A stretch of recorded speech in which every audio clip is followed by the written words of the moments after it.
It's your friendly neighborhood Queers. This is a disclaimer that we might not know what we're talking about. We know what we're talking about in relation to ourselves. We are just talking about our experiences with sexuality and being on the aromantic spectrum.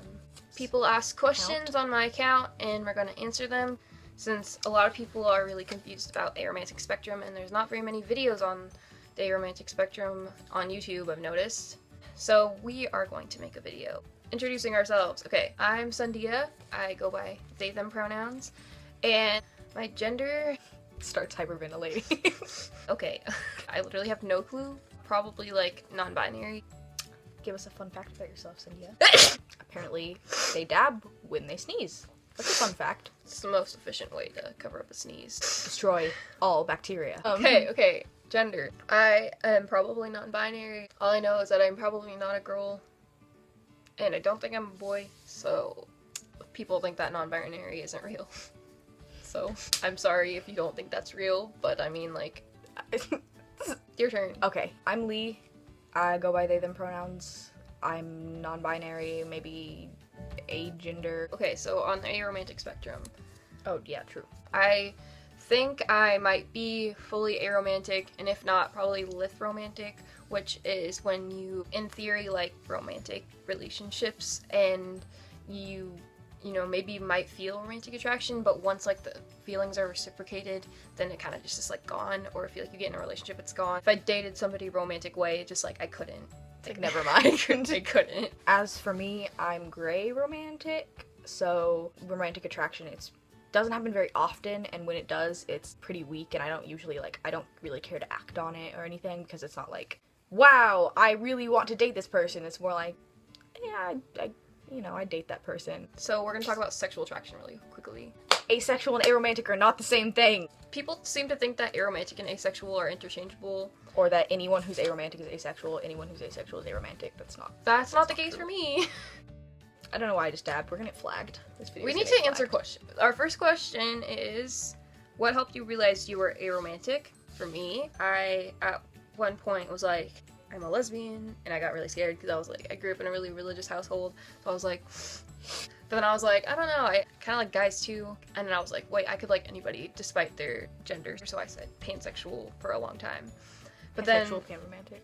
Yeah, pansexual, panromantic. I started thinking that I might be aro when I started dating.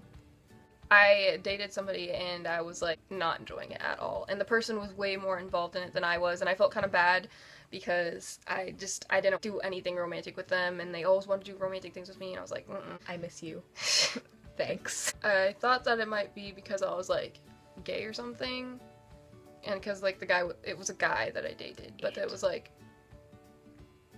it was a guy. He was a bad child. A little demon. He was an actual demon, yes. So yeah, so I thought it was because he was a guy, and that's the reason I didn't like him too. But then I also dated a girl, and I felt the exact same way.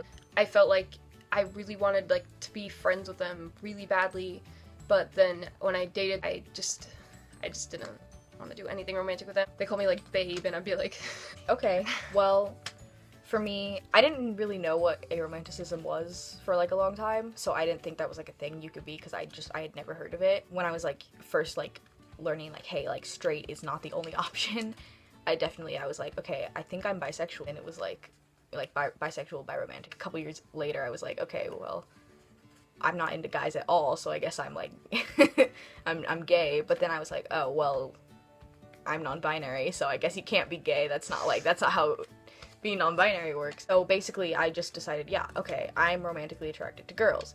But then I realized that every single time I've ever had a crush on someone, which had been like twice, so not very often, it had been very low-key. If the opportunity presented itself, I guess I would be down to date them, but like other than that, it was like, and I was like, that doesn't sound like how most people describe romantic attraction. Maybe I'm aromantic, maybe I'm not actually attracted to them, I just think I am, but I was like, okay, no, I definitely feel a level of attraction to them.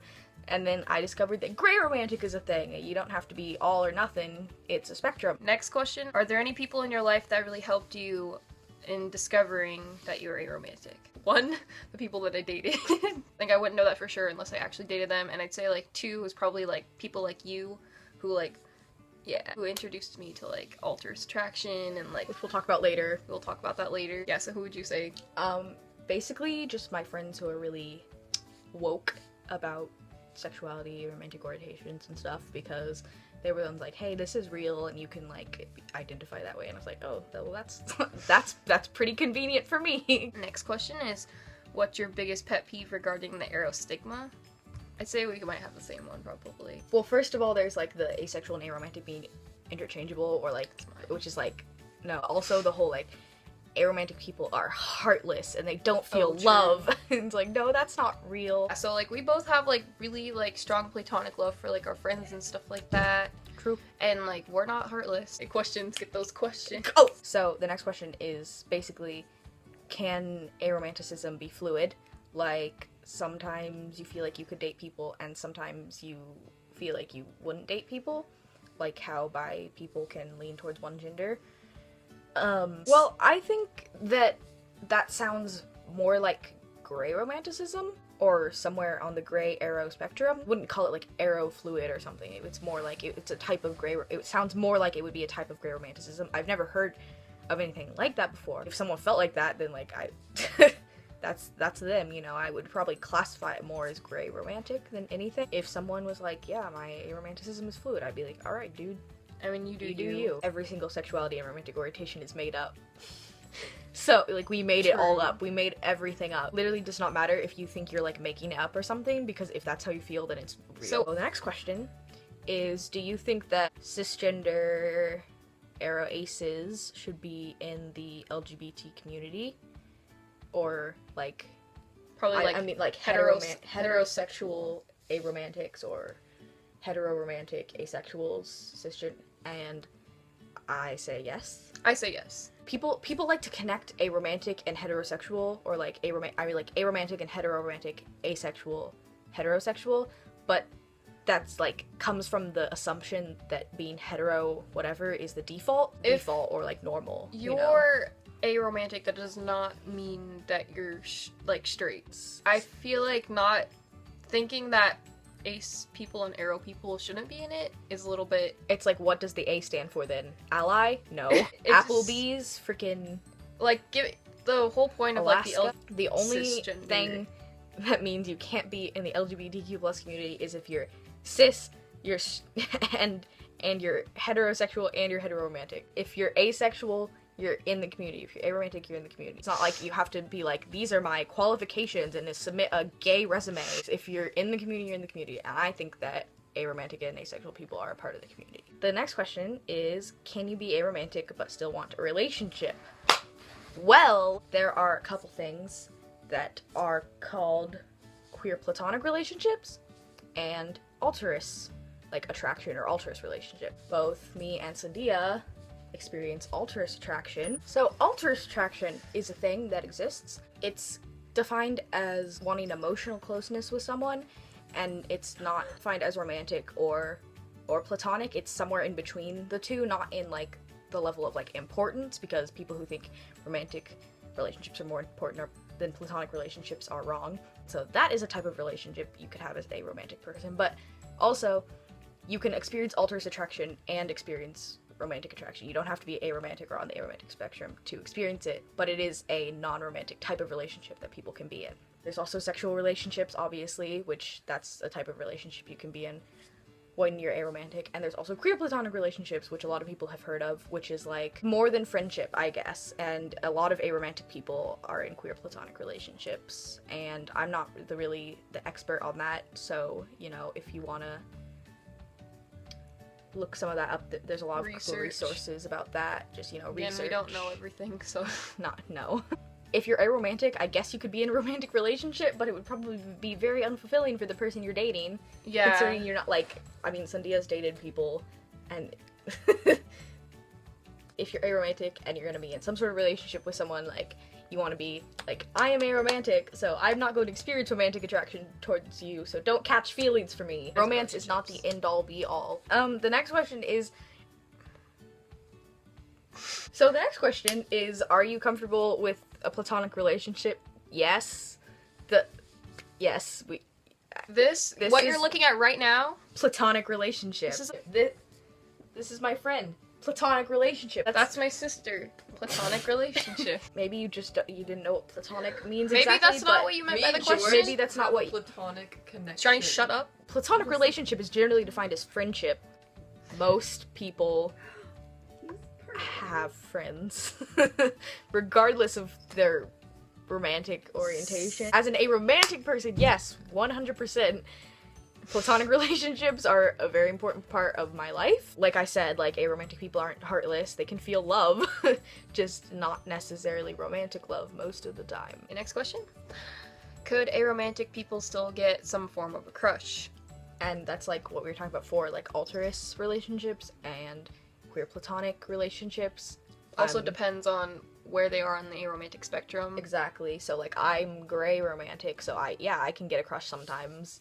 It's just not very often and it's not very strong, and that's why I'm on the aromantic spectrum. If you're full aromantic, you can still have like an altruist crush on someone, you know, just really want to be emotionally close to them, or, you know, I guess sexual attraction, you wouldn't really call that a crush, but that's like a thing. You can still want to bang someone and be aromantic. Is being aromantic kind of like not feeling a difference between a romantic relationship and a platonic one? Or are there no dating romantic relationships at all? Well, it's definitely not feeling a difference between romantic and platonic. You know, like, that you don't like your friends. I'm pretty sure I don't want to date you.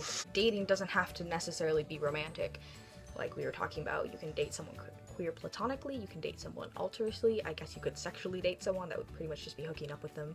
Aromantic is not feeling romantic attraction, and so generally that follows with not having a romantic relationship with someone. I mean, in my opinion, I feel like if you're aromantic and then you just like have a romantic relationship with someone who's not aromantic, it's like, what are you trying to do, just make them sad? It's like, you're my friend, yeah. And then they're like, but I'm in love with you, and it's like, oh no. You gotta be like, hey, I'm aromantic, don't catch feelings for me, because you'll be sad.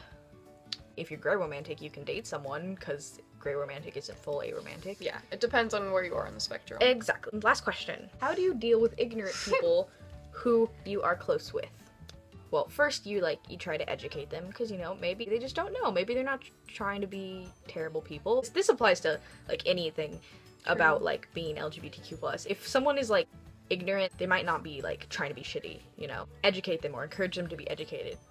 But if they don't care, or they don't want to learn, or they continue to be a dick even after you tell them that it's not okay, cut them out. Just remove them from your life, because they don't deserve you, and they don't deserve to be a part of your life, and you don't deserve to deal with someone who's going to be shitty to you about a part of your identity. But people are usually a little bit more chill with people who are on the asexual and aromantic spectrum, although they don't usually believe them. Oh, that it's real. You'll find someone, but they're not like... You won't get kicked out of your house usually if you come out as aromantic or asexual, but it's like, oh, you'll find the right person. Just haven't hit puberty yet. If someone likes you, they're just like, are you still aromantic? Yeah. It hasn't changed, hunty. Yeah. I feel like it's important that we realize that being aromantic and asexual is it's not like a burden. I don't know, I'm just thinking of Evanger.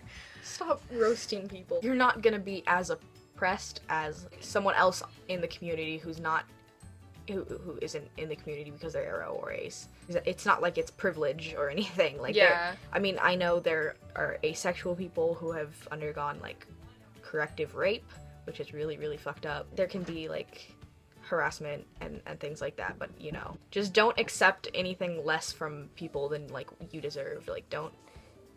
Don't let people treat you badly. If someone has a problem with your identity, then they don't deserve to be in your life. Hope you guys learned something from this. I feel like you just know so much more than I do.